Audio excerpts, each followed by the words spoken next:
말씀 통해서 모든 사건 뒤에 계신 하나님, 모든 사건 뒤에 계신 하나님이라는 제목으로 말씀 함께 나눕니다. 예전에 한번 말씀드렸던 예화입니다. 본문을 이해하시는 데 도움이 될 것 같아서 다시 한번 말씀드립니다. 호주 시드니에 살았을 때 첫째 딸이 고열에 시달린 적이 있었습니다. 그때 딸이 3살이었는데 열이 39도까지 올라가니 몸을 부르르 떨면서 정신을 차리지 못했습니다. 한국 같으면 응급실로 바로 달려갔을 텐데 호주 생활 초기였던 때라 늦은 밤에 어떤 병원을 어떻게 가야 하는지 알 수 없었습니다. 또 그 병원에 간다 해도 그 병원에 응급실이 있는지 확신할 수 없었지요. 교인분에게 전화를 걸어 도움을 요청했지만 그곳에 오래 계신 분임에도 불구하고 의료 시스템을 잘 알지 못했습니다. 아무것도 할 수 없는 상황 속에서 제가 할 수 있는 것은 오직 기도뿐이었습니다. 저는 아이 머리에 손을 얹고 간절히 기도했습니다. 기도 말고는 방법이 없었으니 그 기도가 얼마나 간절했겠습니까? 기도했더니 놀랍게도 열이 떨어졌습니다. 그건 기적이었고 은혜였습니다. 하나님께서 부족한 저의 기도에 응답하셨다는 사실에 놀랍고 감사한 일이었지요. 그런데 시간이 어느 정도 흐르자 마음에 다른 생각이 들어오기 시작했습니다. 정말 기도로 나은 것일까? 열이 떨어질 시간이 되어서 떨어진 것은 아닐까? 한번 의심이 들기 시작하니 그 사건을 기도 응답이 아니라 우연의 결과로 해석하려는 마음이 커졌습니다. 그런 생각이 자리 잡자 마음속에 있던 감사와 기쁨도 서서히 줄어들기 시작했지요. 그때 들었던 생각은 사탄이 노리는 것이 바로 이것이구나 하는 생각이었습니다. 하나님께서 이루신 놀라운 결과를 우연의 결과로 믿게 만드는 것, 그래서 감사와 기쁨을 우리에게서 빼앗아가는 것, 이것이 사탄의 계략이라는 생각이 들었습니다. 그래서 다시 하나님께 감사 기도를 드렸지요. 많은 사람들이 이런 경험을 자주 합니다. 좋은 결과를 만났을 때 처음에는 하나님께서 내 기도에 응답해 주셨다며 감사합니다. 하지만 시간이 지나면 그 확신이 흐려집니다. 그리고 어느 순간 그것을 우연으로 치부해 버립니다. 이것이 바로 사탄의 계략입니다. 악한 영은 끊임없이 우리 마음에 의심을 불어넣습니다. 하나님이 행하신 일을 우연의 결과로 믿게 만들기 위해, 그래서 우리의 믿음이 자라지 못하도록 하기 위해 의심을 날마다 마음에 심어줍니다. 하지만 모든 사건 뒤에는 하나님이 계십니다. 우리 삶에는 우연이 없지요. 모든 사건 뒤에는 하나님이 계시고 우리가 겪는 모든 일은 하나님의 섭리와 계획 속에서 이루어집니다. 여기서 세상 사람들과 그리스도인의 차이가 드러납니다. 세상 사람들은 좋은 일을 만나면 우연으로 여기거나 자신이 잘해서 얻은 결과라고 생각합니다. 그러니 하나님께 감사할 일도 없고 영광 돌릴 일도 없습니다. 그러나 그리스도인은 모든 배후에 하나님이 계심을 믿습니다. 그래서 어떤 결과를 만나든 모든 감사와 영광을 하나님께 올려드립니다. 이 차이가 결국 믿음 성장 속도를 결정합니다. 삶의 모든 일을 하나님이 행하신 일로 믿는 사람은 믿음이 빨리 성장합니다. 그러나 하나님이 행하신 일조차 우연으로 여기는 사람은 믿음이 늘 제자리에 머뭅니다. 에스더서를 읽어보면 모든 사건이 우연히 일어난 사건처럼 보입니다. 수많은 왕비 후보 중에서 포로로 끌려온 유대인, 그것도 고아였던 에스더가 왕비가 된 일, 모르드게가 우연히 왕의 암살 음모를 듣고 왕에게 알린 일, 그리고 왕이 잠이 오지 않아 역대기를 읽다가 모르드게의 공적을 발견한 일, 그래서 하만의 간교한 계략이 들통나게 된 모든 일들, 이 모든 일들이 우연의 연속처럼 보입니다. 그러나 모든 사건 뒤에는 하나님의 치밀한 섭리가 있었습니다. 사건 하나하나가 정확하게 맞물리며 결국 유대 민족을 구원으로 이끌었습니다. 우연이라고 하기에는 너무나 정교한 하나님의 역사였습니다. 그래서 유대인들은 구원받은 그날을 불임절이라 정하고 매년 하나님께 감사 예배를 드렸습니다. 자신에게 일어난 이 구원 사건이 우연의 결과가 아니라 하나님이 행하신 구원의 계획과 섭리였음을 믿었기 때문입니다. 같은 사건이라도 하나님께서 하신 일로 믿으면 믿음이 깊어집니다. 그러나 우연으로 치부하면 믿음은 자라지 않습니다. 우리는 우리 삶에서 일어나는 사건을 어떻게 바라보고 계십니까? 하나님께서 행하신 결과로 믿고 계십니까? 아니면 우연히 일어난 사건으로 여기고 계십니까? 믿음이란 다른 것이 아닙니다. 자기 삶에 일어나는 모든 상황을 하나님과 연결하여 해석할 줄 아는 힘, 그것이 믿음입니다. 좋은 일을 만났을 때에는 하나님께서 나를 긍휼히 여기셔서 이런 결과를 주셨어 라고 고백하고, 또 고난을 만났을 때에는 하나님께서 나를 훈련하시기 위해 이런 고난을 주셨어 라고 고백하는 것. 기도응답이 있으면 하나님께서 부족한 내 기도에도 응답해 주셨어 라고 고백하고, 응답이 없을 때는 하나님께서 더 좋은 길로 인도하시기 위해서 내 기도에 거절하셨어 라고 믿는 것.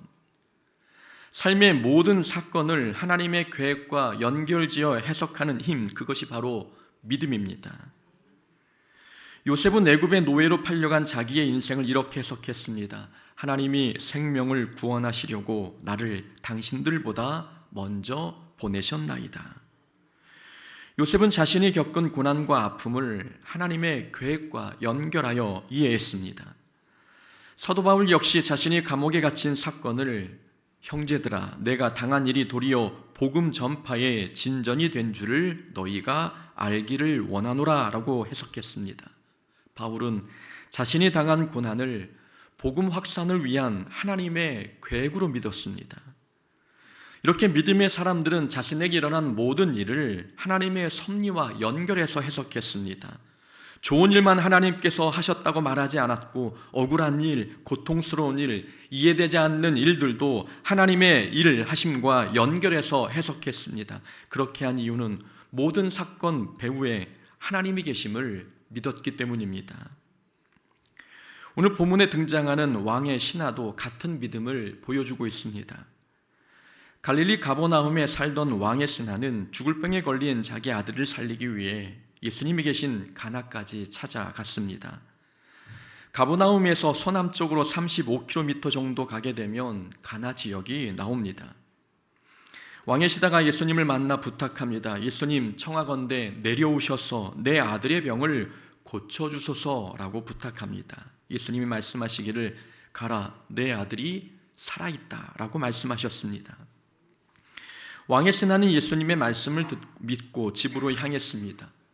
집으로 가는 길에 종들을 만나 아들이 낳았다는 소식을 듣게 되었습니다. 이때 왕의 신하가 시간을 묻습니다.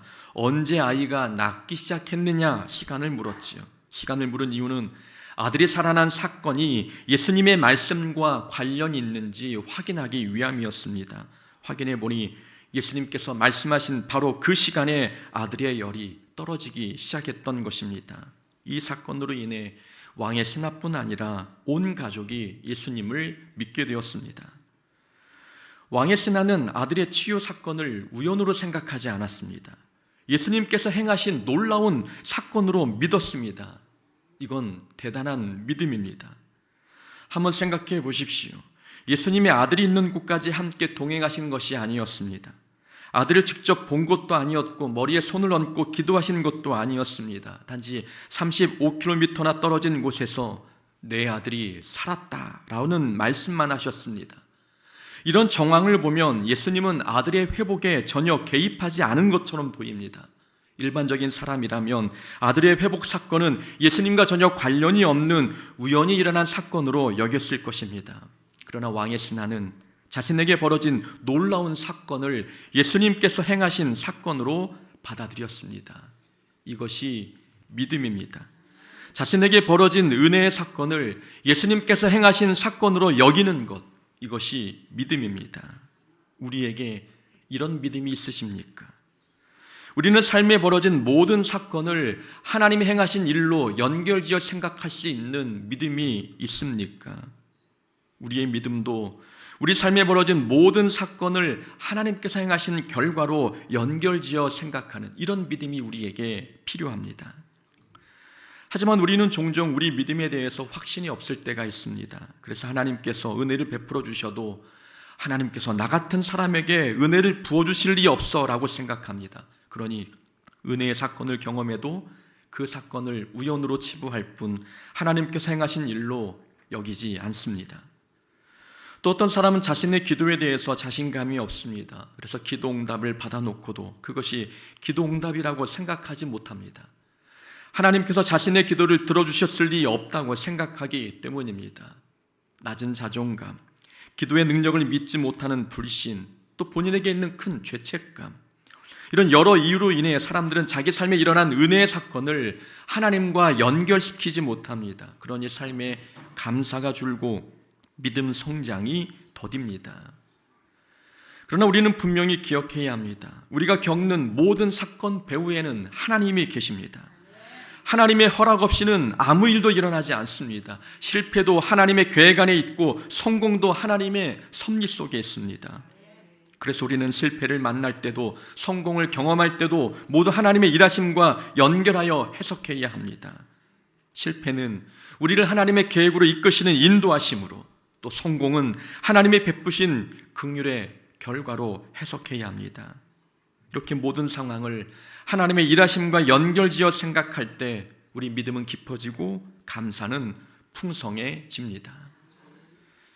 지난 한 주간 감사한 일이 많으셨습니까? 지난 한 주간 겪은 모든 감사한 일은 우연히 일어난 일도 아니고 우리가 잘해서 얻은 결과도 아니었습니다. 모두 하나님께서 행하신 은혜의 사건들이었습니다. 우리 눈에 아주 사소하게 보이는 일들도 모두 하나님의 섭리 속에 이루어진 일들이었다는 말씀입니다. 그러니 모든 감사를 하나님께 올려드려야 합니다. 우리에게 일어난 모든 일을 하나님께서 행하신 일로 해석하는 것, 그것이 곧 하나님께서 우리에게 원하시는 믿음입니다. 그렇다면 우리는 하나님께서 기뻐하시는 참된 믿음은 어떤 믿음일까요? 오늘 본문은 우리가 어떤 믿음을 소유해야 하는지 가르쳐주고 있습니다.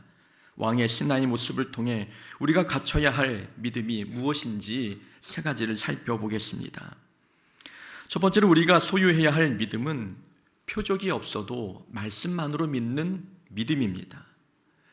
왕의 신하가 예수님께 아들을 고쳐달라고 부탁했을 때 예수님께서는 너희는 표적과 기사를 보지 못하면 도무지 믿지 아니하리라 라고 말씀하셨습니다. 이 말씀은 기적을 보아야만 믿으려는 당시 사람들의 신앙 태도를 지적하신 것입니다. 당시 유대인들의 신앙은 표적 중심이었습니다.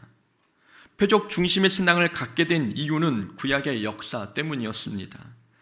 이스라엘 백성은 하나님의 능력을 눈으로 직접 경험해온 민족이었습니다. 그래서 하나님이 일하시면 반드시 눈에 보이는 어떤 표적이 나타나야 한다는 기대가 형성되었습니다.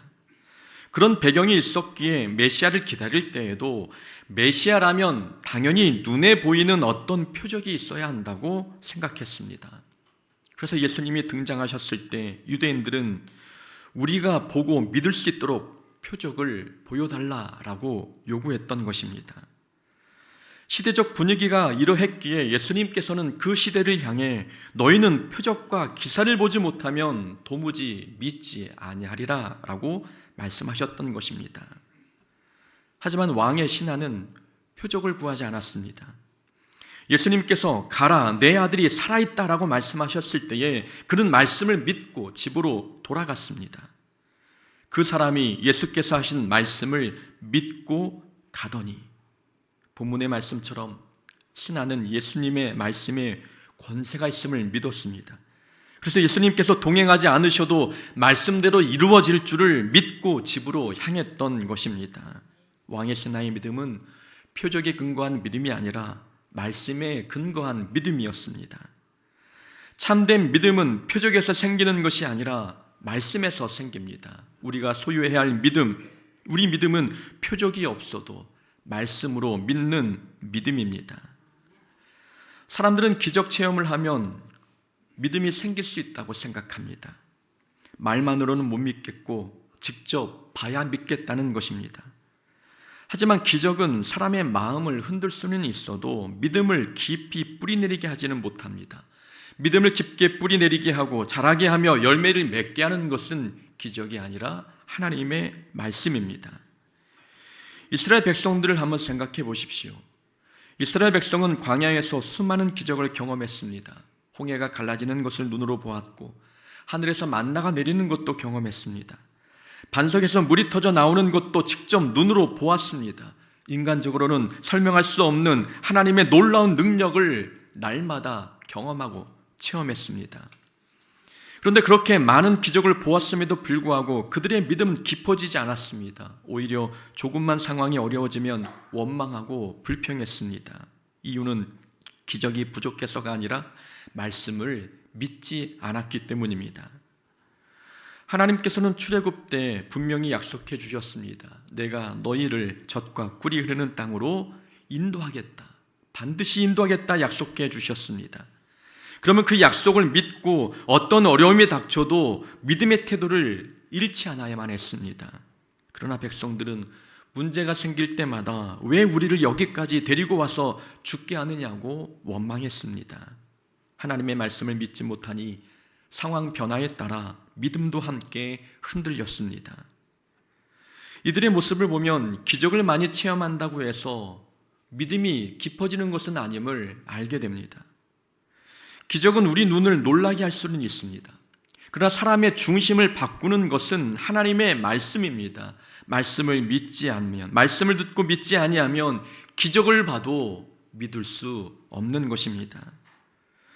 부자와 거지 나사로 이야기가 그것을 증명해 줍니다. 부자는 죽어서 지옥에 갔고 나사로는 죽어 천국에 갔습니다. 지옥에 간 부자가 뉘우치며 아브라함에게 이렇게 부탁합니다. 아버지여, 구하오니 나사로를 내 아버지의 집에 보내소서. 내 형제 5이 있으니 그들에게 증언하게 하여 이 고통받는 곳에 오지 않게 하소서.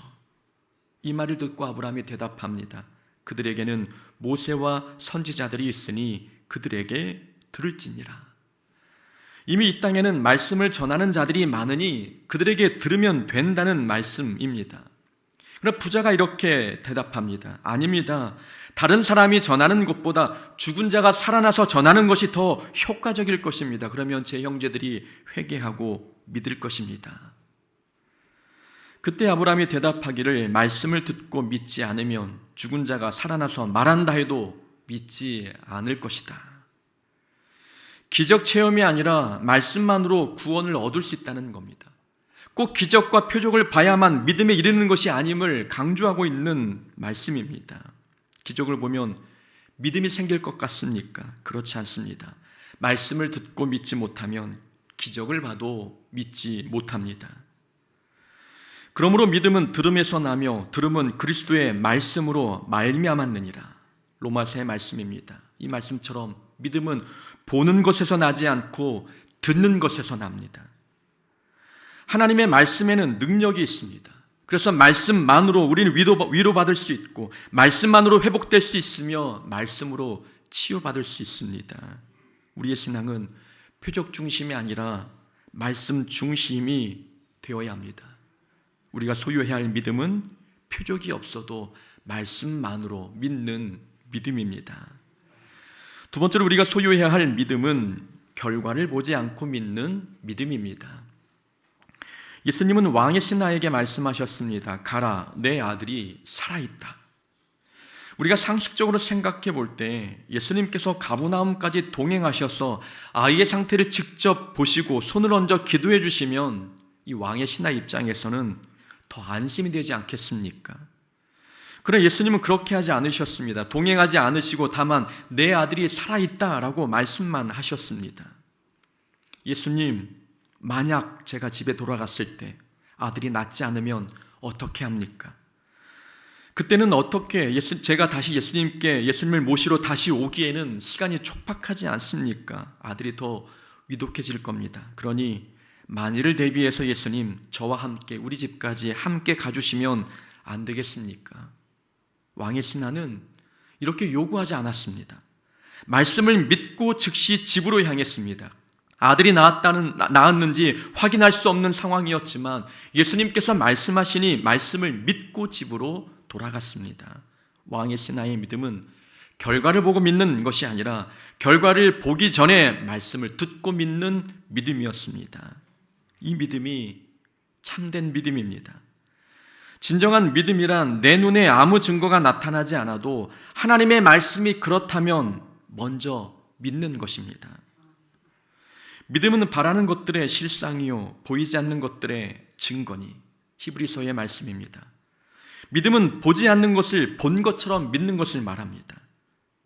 우리가 바라는 것은 아직 미래의 일입니다. 하지만 믿음이라는 받침대가 밑에 놓이는 순간 그 미래의 사건은 지금 내 손에 쥐어진 실체처럼 확실해집니다. 결과가 아직 나타나지 않았어도 믿음으로 그 결과를 먼저 확신하는 것, 그것이 믿음입니다. 하지만 사람들은 결과를 보고 믿으려고 합니다. 결과가 나타나야 순종하고 결과가 눈에 보여야 믿겠다고 말합니다. 그런데 과연 결과를 보고 믿는 믿음을 믿음이라고 말할 수 있겠습니까? 믿음이라는 단어 자체는 결과의 영역에 속한 단어가 아닙니다. 결과를 보고 믿는 것은 믿음이 아니라 확인입니다. 믿음은 종착역에 도착했을 때 필요한 것이 아닙니다. 종착역에 도착해서 결과를 본 뒤에 믿는다? 그때는 믿음이란 말이 성립되지 않습니다. 믿음은 종착역에 도착하기 전, 곧 결과를 향해 나아가는 과정에서 필요한 것입니다. 그래서 참된 믿음이란 결과를 보기 전에 믿는 믿음입니다. 가나의 혼인잔치에서 예수님께서 항아리에 물을 채우라 말씀하셨습니다. 그리고 그 물을 연회장에게 떠다 주라고 명령하셨지요. 이때 예수님은 결과를 미리 말씀해 주지 않으셨습니다. 물을 떠다 주면 그 물이 포도주로 변할 거야. 그러니 염려하지 말고 의심하지 말고 가서 물을 떠다 주라. 이렇게 말씀해 주셨더라면 순종이 더 쉬웠을 것입니다. 그러나 예수님은 결과에 대해서 말씀하지 않으시고 물을 떠다 주라고만 하셨습니다. 하인이 그 말씀에 순종하지 않았습니까? 어떤 결과가 나타날지 몰라도 말씀을 믿고 순종하는 것, 이것이 믿음인 것입니다. 믿음은 하나님의 능력을 불러오는 통로입니다. 통로가 준비가 되어야 그 통로를 통해 하나님의 능력과 은혜가 흘러옵니다. 그래서 우리는 결과를 먼저 보기를 원하지만 우리에게 먼저 요구되는 것은 결과가 아니라 믿음입니다. 믿음이 있어야 하나님의 은혜가 우리에게 흘러오기 때문입니다. 우리는 말씀을 듣고 말씀 안으로 먼저 믿으십니까? 결과가 눈에 나타나기 전에 하나님이 말씀하시면 그 말씀 붙잡고 위로와 용기를 얻으십니까? 너희는 먼저 그 나라와 그 의를 구하라. 그리하면 이 모든 것을 너희에게 더하시리라. 예수님께서 하신 말씀입니다. 하나님께서 우리의 모든 필요를 채우시겠다는 말씀인데 우리는 이 말씀, 결과를 보기 전에 먼저 믿고 계십니까? 우리는 먹고 마시는 문제 때문에 날마다 고민합니다. 그래서 하나님께 기도할 때도 있고, 그래서 하나님께서 먼저 그 나라와 그 의를 구하면 이 모든 것을 더해 주시겠다 말씀해 주셨는데 우리는 이 말씀만 듣고도 믿느냐 묻고 있는 것입니다. 우리 눈에 우리가 원하는 결과가 나타나지 않아도, 우리가 원하는 필요만큼 채워지지 않아도 주님이 말씀하셨다면 말씀만 듣고 먼저 믿는 그 믿음이 있어야 하나님께서 기뻐하시는 믿음을 소유하게 되는 것입니다. 너희가 감당하지 못할 시험당함을 허락하지 아니하시고 시험당할 즈음에 또한 피할 길을 내사 너희로 능히 감당하게 하시느니라. 지금 환난과 고난 때문에 마음이 고통스러운 분 계십니까? 그렇다면 이 말씀을 믿어야 합니다. 하나님께서 우리에게 감당할 수 있는 시험만 허락하신다고 말씀하셨고 시험 당할 즈음에는 피할 길도 미리 마련해 주시겠다고 약속해 주셨습니다. 아직 우리 눈에 피할 길이 보이지 않아도, 우리 눈에 이 시험 감당할 수 없을 것처럼 커 보여도 하나님께서 말씀하셨으니 이 말씀을 먼저 믿어야 합니다. 결과를 보기 전에 먼저 믿는 것이 믿음입니다. 우리는 결과가 나타나야 마음이 안심이 된다고 생각합니다. 그러나 결과가 우리를 안심시켜 주는 것이 아니라 믿음이 우리를 안심시켜 주는 것입니다. 우리가 믿는 하나님이 우리를 평안케 하시는 것이지 결과를 봐야, 결과가 나타나야 마음이 안심되는 것은 결코 아닙니다. 그러니 결과를 보기 전에 먼저 하나님을 믿어야 합니다. 길이 보이지 않아도, 응답이 아직 나타나지 않아도, 상황이 여전히 변하지 않아도 하나님의 말씀을 먼저 믿는 자가 되어야 합니다. 그런 믿음이 참된 믿음입니다. 세 번째로 우리가 소유해야 할 믿음은 믿음의 현재성입니다. 왕의 신하가 예수님이 계신 가나까지 찾아왔습니다. 46절에서 성경 저자는 가나를 이렇게 소개하고 있습니다. 예수님께서 다시 갈릴리 가나에 이르시니 전에 물로 포도주를 만드신 곳이라. 사람들이 가나 지역을 잘 모를까 봐 성경 저자는 친절하게 부연 설명을 하고 있습니다. 그 내용이 예수님이 물로 포도주를 만드신 곳이라고 설명했습니다. 사람들이 가나는 잘 몰라도 예수님이 물로 포도주를 만드신 곳이라고 말하면 다 알았습니다. 이 말은 무엇을 의미합니까? 물로 포도주를 만드신 기적이 그 일대 사람들에게 다 알려져 있었다는 뜻입니다. 왕의 신하가 예수님을 찾아간 것도 바로 그 소문을 들었기 때문입니다. 왕의 신하는 가나에서 예수님이 행하신 놀라운 일을 듣고 믿음이 생겼습니다. 물로 포도주를 만드신 예수님이시라면 내 아들의 병도 충분히 고쳐주실 수 있을 거야. 이것이 왕의 신하가 가지고 있는 믿음이었습니다. 왕의 신하는 가나 혼인잔치의 기적을 자신의 삶과 분리된 사건으로 보지 않았습니다. 혼인잔치에서 있었던 사건을 자기의 현재로 가지고 왔습니다. 그때 그곳에서 나타난 은혜가 지금 자신의 삶에서도 그대로 나타날 것을 믿었던 것입니다. 이것을 믿음의 현재성이라고 말합니다. 믿음의 현재성이란 과거에 하나님께서 행하신 일을 과거로 묻어두지 않고 그 은혜를 오늘 내 삶으로 가져와 믿는 것을 뜻합니다. 혼인잔치에서 예수님께서 기적을 행하셨다면 오늘 내 삶에도 그런 능력을 행하실 거야 라고 믿는 것. 다른 곳에서 일어난 은혜의 사건을 자기 사건으로 가지고 와서 믿는 것. 이것이 믿음의 현재성입니다. 다른 사람이 경험한 은혜, 그 은혜는 나와 상관없는 일이 아닙니다. 하나님께서 그 사람에게 은혜를 베푸셨다면 나에게도 동일한 은혜를 베푸실 수 있으십니다. 다른 사람의 기도에 하나님이 응답하셨다면 내 기도에도 응답해 주십니다. 이런 믿음을 갖는 것이 믿음의 현재성이고 하나님이 원하시는 믿음입니다. 그러나 어떤 사람들은 다른 사람의 은혜를 받으면 그 모습을 보고 부러워합니다. 믿음이 없으니 다른 사람이 받은 은혜를 자기 것으로 가지고 오지 못한 것입니다. 저 사람은 은혜 받는데, 저 사람은 기도 응답을 받는데 왜 나만 그런 게 없는 거야 라고 생각하는 것, 믿음의 현재성이 없기 때문입니다. 진짜 믿음은 다른 사람이 받은 은혜를 부러워하지 않습니다. 그 사람에게 은혜를 부어주신 하나님이시라면 나에게도 동일하게 은혜를 부어주실 것을 믿기 때문입니다.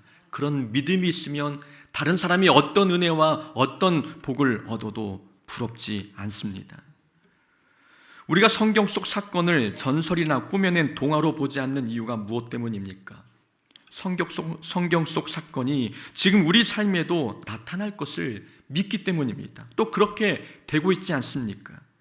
하나님께서 이스라엘 백성에게 만나를 내려주셨듯이 하나님께서 오늘의 우리 삶에도 일용할 양식을 공급해 주실 것을 우리는 믿습니다.